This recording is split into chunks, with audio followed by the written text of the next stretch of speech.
So, good morning po mga ka-excellence and kasal po.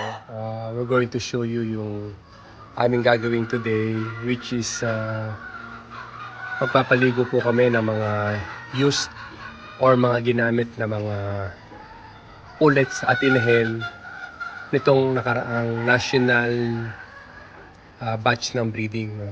Makapansin nyo, halos naalis na po namin yung mga inhale dito sa breeding pen.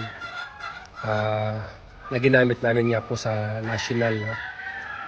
Ang gagawin po namin today is papaliguan sila, pupurgahin at tuturukan po ng Vitamax for them para ma-refresh po ulit sila at makapahinga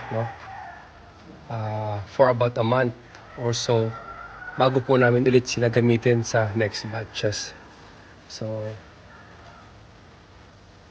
nasa 80 plus po ito na inahin at sinimula na po namin hulihin sila at papaliguan at paalpasan po ulit sa free range para po sila ay makarelax at makarecover.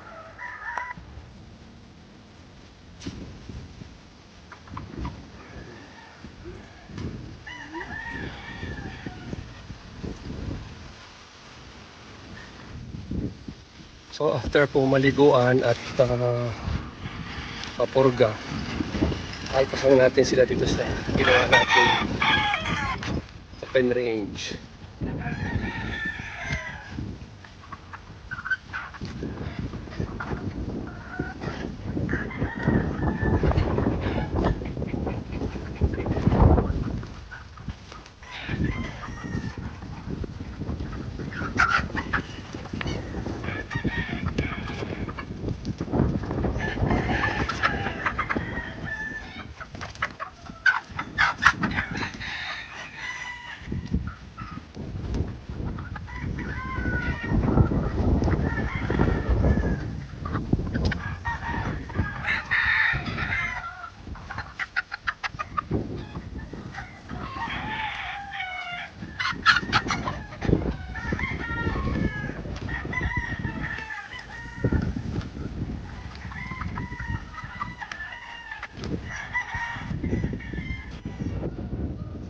So napakaluwag po para sa kanila itong ganitong proseso na kapag relax sila after po ng halos isang buwan sa breeding pens, maluwang yung takbuhan nila at maarawan sila, lahat nandito po, damo and everything.